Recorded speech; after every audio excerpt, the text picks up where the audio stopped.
ఎట్లా చూడొచ్చు ఈసారి ఎస్టీ సామాజిక వర్గానికి సంబంధించి మంత్రివర్గంలో చోటు దక్కే అవకాశం లేదు, ఇస్తే డిప్యూటీ స్పీకర్ ఇచ్చే అవకాశం ఉందని చర్చ జరుగుతోంది. సో ఏమనిపిస్తుంది? ఇప్పుడు కాంగ్రెస్ పార్టీ ఎప్పుడు అధికారంలో వచ్చినా, తెలుగుదేశం పార్టీ వచ్చిన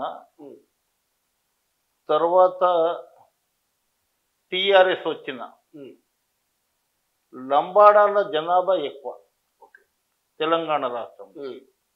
ఉమ్మడి రాష్ట్రంలో గిట్ట వీళ్ళ జనాభా ఉన్నప్పుడు గిట్ట తక్కువ ఉన్నప్పుడు, ఉమ్మడి రాష్ట్రంలో శ్రీకాకుళం అక్కడికి ఉన్నప్పుడు ఫస్ట్ ఎన్టీ రామారావు ఇదైనప్పుడు చంద్రలాల్ గారికి, తర్వాత చంద్రబాబు నాయుడు అయినప్పుడు ఇంకో లంబాడ సామాజిక వర్గానికి, టిఆర్ఎస్ అయినప్పుడు లంబాడ సామాజిక వర్గాన్ని, అంతకుముందు కాంగ్రెస్ అయినప్పుడు గిట జగన్ నాయక్ మంత్రిగా చేసి, తర్వాత ఇంకోసారి వైఎస్ రాజశేఖర రెడ్డి పీరియడ్లో రెడ్డి నాయక్ని మంత్రి చేసి, ఇవాళ కంపల్సరీ ప్రతిసారి ఒక లంబాడా సామాజిక వర్గానికి ఇచ్చేటోళ్ళు.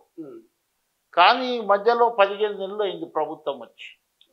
ఈ 15 నెలలలో కొత్త ప్రభుత్వం కదా, కొత్త ప్రభుత్వం ఇప్పటికైనా మాకు న్యాయం జరుగుతుందనే ఉద్దేశంతో శాసనసభ్యులు ఎదురు చూస్తున్నారు.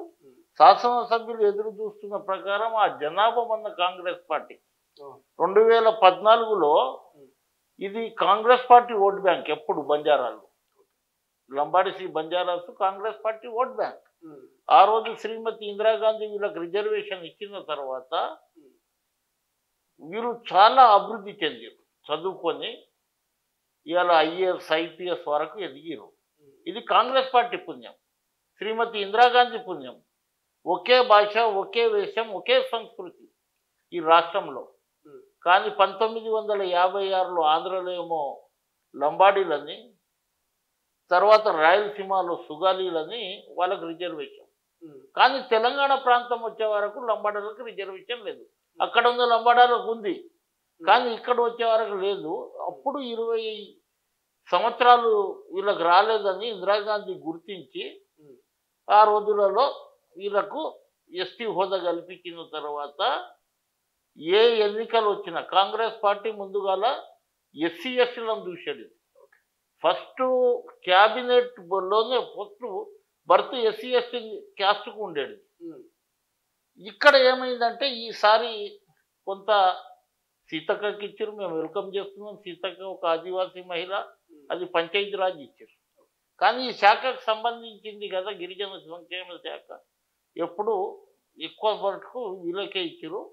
ఒకసారి నాగేష్కు, ఏది చంద్రబాబు నాయుడు ఉన్నప్పుడు, తర్వాత ఒకసారి మన అక్కడికించి శ్రీకాకుళం ఎక్కడ పాడేరుకించి ఆమెకు ఒక లేడీకి ఇచ్చారు. తర్వాత చూస్తే ఇక్కడనే ఇవ్వడం జరిగింది. ఇవాళ మేము చూస్తున్నాం ఎస్సీ సామాజిక వర్గానికి గిట్ట ఇస్తామనేది. ఒకసారి ఏమో ఎస్సీ సామాజిక వర్గానికి మాలకి ఇవ్వాలన్నా మాదిగకి ఇవ్వాలనేది ఒక చర్చ ఉంది. కానీ నిన్న మాదిగ సామాజిక వర్గానికి సంబంధించిన ఎమ్మెల్యేలు ముఖ్యమంత్రి కలిసిరు, అదేవిధంగా లంబాడి సామాజిక సంబంధించారు రామచంద్ర నాయక్ కావచ్చు, బాలనాయక్ పోయి నిన్న కలిసిరు, ముఖ్యమంత్రి కలిసి రిప్రజెంటేషన్ ఇచ్చారు. ఏఐసిసి పెద్దలు కూడా కలుస్తామంటారు. సో ఎమ్మెల్యేలంతా కూడా మరి ముఖ్యమంత్రి కలిసిన తర్వాతనైనా ఏమైనా భరోసా వచ్చే అవకాశం ఉందా? ఈసారి లంబాడీలకు నిజంగానే మంత్రివర్గంలో కాలు పెట్టే అవకాశం దక్కుతుంది. ఇప్పుడు ముఖ్యమంత్రిని కలిసేదంటే తప్పు ఏం లేదు. వాళ్ళ యొక్క ఏది ఆలోచన వాళ్ళు చెప్తారు, మాకు ముఖ్యమంత్రి ఇవ్వాలి అని. ముఖ్యమంత్రి హెడ్ ఆఫ్ ది బాస్ అయినదే కదా. ఇప్పుడు ముఖ్యమంత్రిని కలిసారు. ముఖ్యమంత్రిని కలిసిన తర్వాత ముఖ్యమంత్రి ఎవరికి కాదని అయితే అన్నాడు కదా, ఆయన ఒత్తిడి ఆయనకు ఉంటుంది, రకరకాలుగా ఉంటుంది అనేది ఆయన గిట్ట ఇది చేస్తాడు. ఇప్పుడు ఢిల్లీ హైకమాండ్ చూడాలి. ఢిల్లీ హైకమాండ్ ఏ సామాజిక వర్గానికి వెళ్తే ఏం చేయాలనేది వాళ్ళు ఒక అవగాహన ఉంది కాంగ్రెస్ పార్టీకి. బంజారా గిరిజనుల మీద బంజారాలకు ఇస్తే ఇంకా మంచి పార్టీకి బలోపేతం అవుతుంది. మొన్న జరిగిన ఎన్నికలు మీరు చూడండి, ఇవాళ కోడంగల్ కానీ బంజారా పాపులేషన్, తర్వాత పరిగి కానీ, తాండూరు కానీ, మహబూబ్ నగర్ కానీ, జడ్చర్ల కానీ, షాద్ నగర్ కానీ, నీకు అచ్చంపేట్ ఎస్సీ రిజర్వేషన్ ఉన్న అచ్చంపేటలో 55,000 ఓట్లు ఉన్నాయి. అక్కడ కాంగ్రెస్ పార్టీ అభ్యర్థి. తర్వాత కల్వకుర్తి కానివ్వండి, దేవరకొండ, మిర్యాలగూడ, నాగార్జున సాగర్, హుజూర్ నగర్, కోదాడ, వైరా, పాలేరు, మహబూబాబాద్, డోర్నాకల్, అక్కడ ఎక్కడ నిజామాబాద్లో ఏమో రూరల్, నిజామాబాద్ రూరల్ డిచ్పల్లి అంటుండే కాన్స్టిట్యున్సీ, అక్కడ మీరు చూస్తే అక్కడ ఎక్కడ నారాయణ షేడ్లో మెదక్, ఉమ్మడి మెదక్ జిల్లాలో నారాయణ షేడ్, ఇవి అన్ని కాంగ్రెస్ పార్టీ గెలిచింది.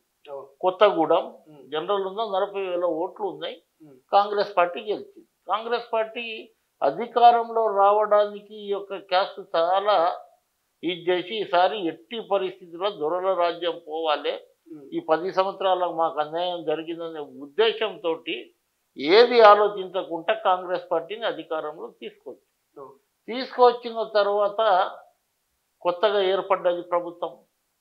సెకండ్ టైం అయితే తప్పకుండా వస్తుందని ఎమ్మెల్యేలకు ఎవరికన్నా ఆశ ఉంటుంది. వాళ్ళ ఈ విధంగా ఉన్నప్పుడు ముఖ్యమంత్రిని కలిసిండొచ్చు, రేపు ఏఐసిసి దగ్గర పోతే వాళ్ళ ఇష్టం, పోకపోతే వాళ్ళ ఇష్టం. కానీ పార్టీ మట్టుకున్నది ఆల్ ఇండియా బంజారా సేవా సంఘ్ రాష్ట్ర అధ్యక్షునిగా, మళ్ళీ నిన్న మొన్న అయింది ఆల్ ఇండియా బంజారా సేవా. నేను దాదాపు 33 జిల్లాలలో 25 జిల్లాలు తిరిగి మీటింగులు పెడుతున్నా. ఎక్కడ చూసినా మీరు ముఖ్యమంత్రి దగ్గర ఉంటారు, మీకు ఎమ్మెల్సీ రావాలి, ఎమ్మెల్సీ రాలేకపోయింది, కానీ శంకర్ నాయక్ ఇచ్చిర్రు, ఓకే ఏదో ఒక సామాజిక వర్గానికి ఒక మనిషికి ఇచ్చిర్రు కదా, బంజారా సామాజిక వర్గంకి ఇచ్చి అనేది ఒక ఇది ఉంది. ప్రపంచంలో ఏ మూల ఏ క్షణం ఏం జరుగుతుందో వేగంగా తెలుసుకోవడానికి తొలి వెలుగు వాట్సాప్ ఛానల్ని ఫాలో చేయండి.